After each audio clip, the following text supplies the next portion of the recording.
When it comes to sleeping apnea, otherwise known as snoring, there are two things that can basically cause sleeping apnea in everybody, including men and women. And number one is genetic, while the other factor is, in fact, lifestyle or critical health challenge. Yes, you heard that right. That's why here in the UK, there are certain benefits you can even claim when you are snoring, because it is a critical health challenge.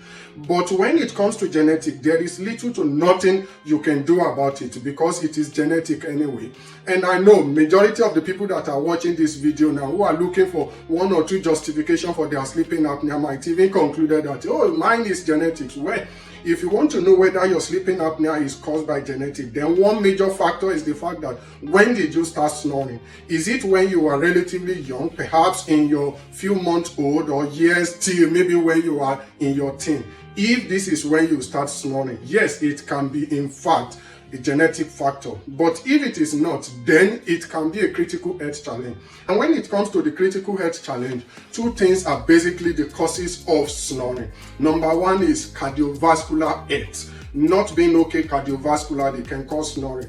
And number two is, in fact, being obese and overweight. Yes, the two are directly related to each other, because when you are cardiovascularly not okay, of course, it can lead to obesity and overweight. But you can see some people who are quite skinny and yet they are snoring, and that is why I put cardiovascularity first and obesity or being overweight as second. Yes, because people who are kind of skinny fat, they can even be snoring yet they are not fat. So if you are having either of these two challenges, yes, cardiovascular challenges is a serious health challenge, but there are also two things that you can do in order to improve your cardiovascularity. And how can you check whether you are cardiovascularly okay? Number one is check your heart rate while at rest. If your heart rate is within 40 to 100 or 90 something, then you are in fact cardiovascularly okay. In my own case, my heart rate while at rest is within 40 to 70. In fact, when I'm walking, when it is zone 2 cardio, my heart rate never goes beyond 80, as you can see on the screen. And if you want to improve your cardiovascularity, there are two things you can do. What are the things that you can do? Number one is do cardio, zone 2 cardio. You just need to walk. Just improve your walking exercise. You walk across the road, doing your chores, home chores, laundry, just to walk, get your body moving. Do a kind of walk that won't fatigue your body. That is zone 2 cardio. And number two things you can do is to sprint. Just 20 seconds of sprinting in a whole week, I don't think it's too much for you. And 5 hours walk in a whole week, I don't think that is too much for you. Of course, the World Health Organization recommend at least getting a cardio of 180 minutes in a week. But I would suggest, if you are cardiovascularly not okay, then the best thing you can do is to get yourself a good walk of at least 5 hours in a week, and you sprint at least 20 seconds in a week.